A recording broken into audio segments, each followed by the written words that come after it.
Patience plus strategy equals gratification. Jesus accepted the process, and he knew that the pain in his life right now did not negate the promise that was on his life, on his life, on his life, on his life. Peter was only tough when Jesus was looking. Peter, whose status is only a result of his relationship with Jesus, is now warming himself by the fire of who looks like the winner.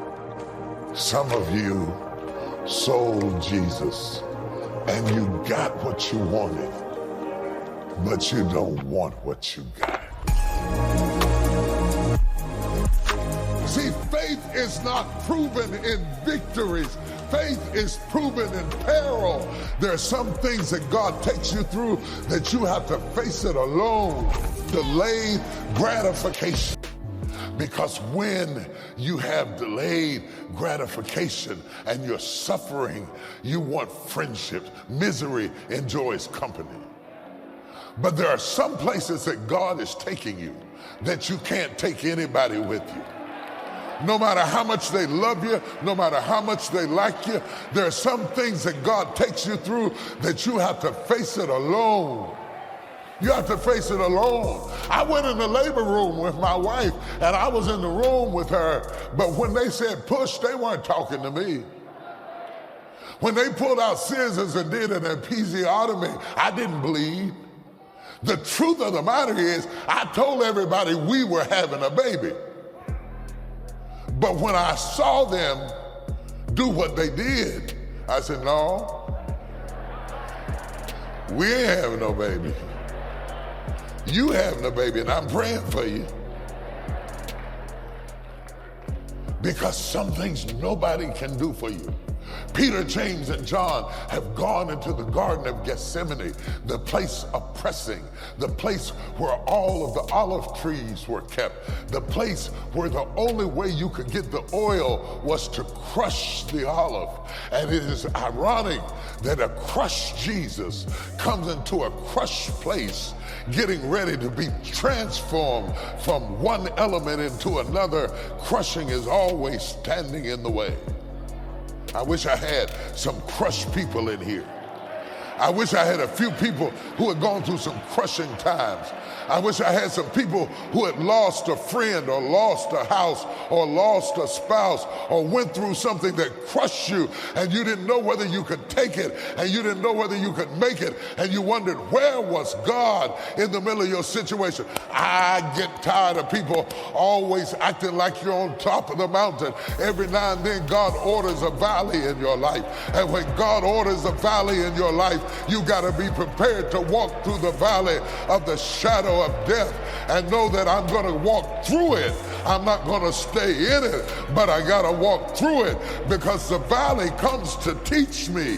God teaches in the shadows. God teaches in the darkness. God speaks in the night. When God said, let there be light, he said it in the dark. Some of the greatest words you will ever get from God will not come from your successes. They will come from your failures. In the darkest moments of your life, that's when faith stands up undaunted. I don't need faith for victory. I need faith when I have to lose to win.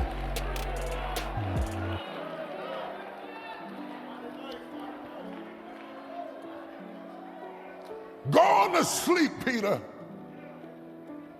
He said, you should have been praying lest ye enter into temptation. The temptation to fluctuate. The temptation to be unstable. The temptation to vacillate is broken by prayer. But instead of praying, they were sleeping. And the more you sleep, the less you pray. And because you are mighty men of valor, you should have been praying not to enter into temptation. The temptation is to offer a quick solution to a long process. The temptation is to shortcut the strategy. The temptation is to look for an easy way out. Oh, Peter was asleep. So when Jesus comes out from the Garden of Gethsemane, as soon as he walks out of the garden, and the Garden of Gethsemane is not a big place, it's about big as half of this stage, maybe a little bit more, with olive trees all over the place. And Jesus has been back in the inner sanctum of the Garden of Gethsemane, way past where his people were. You can't be a leader if you can't go past your people. Jesus walks out of the garden prayer rich. And Peter, James, and John come out faith poor. And as soon as they come out of the garden, here comes a railing mob. A mob is coming. Where's Nancy Pelosi? A mob has come. And they're saying, where's Jesus? Can you imagine the utter terror when people are not only assembled in a mob with weapons and lanterns, they're calling your name. Where is Jesus?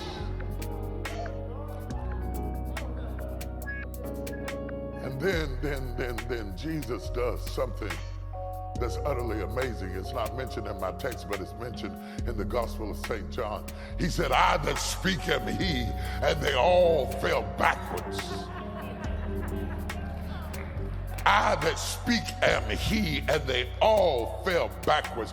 He's letting us know that he did not succumb to the power of the mob. He submitted to the prayer with the Father. He says, I can handle the whole mob. I could swallow you up. I could knock you off your feet. I could bury you in the earth. I could drown you in the Jordan. I could speak a word and you couldn't catch your breath. I am not allowing myself to be shackled because you're stronger than me. I am being shackled because I'm strong, whether I'm shackled or not. I'm strong with no car. I'm strong with no friends. I'm strong with no help. I'm strong with no money. I'm strong with no company. I'm strong if you leave me. I'm strong if you stay. I'm strong if you cuss me out. I'm strong if you lie on me. I'm strong if you spit in my face. I that speak am he, and they all fell backwards. And old half praying, half sleeping Peter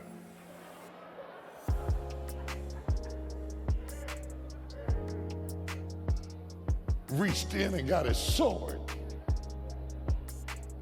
and cut off Caiaphas' nephew's servant's ear. Watch this. He cut off his ear.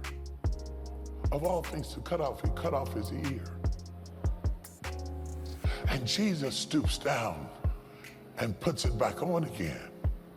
Because how can he ever get better if he can't hear? The enemy wants to cut off your ear. He'll do anything to keep you from hearing what thus saith the Lord. You didn't hear what I'm saying. You don't hear what I'm saying. The enemy's after your ear. That's why he sent your crazy girlfriend to cut off your ear. Her advice is cutting off your ear. Your associations are cutting off your ear. Your so-called friends are cutting off your ear. Anything that stops you from being able to hear is cutting off your ear. But Jesus stooped down and put it back on again. Because faith cometh by hearing, and hearing by the word of God. And how shall they hear without a preacher? And how shall they preach, save they be sent? If you cut off my ear is the only exit out of my situation. You can't get out of your situation if you can't hear. He that hath an ear, let him hear what the Spirit saith to the church. I'd rather lose my toes than lose my ear. I'd rather lose my legs than lose my ear, because if I'm going to learn anything, if I'm going to know anything, if I'm going to respond to command, I need my ear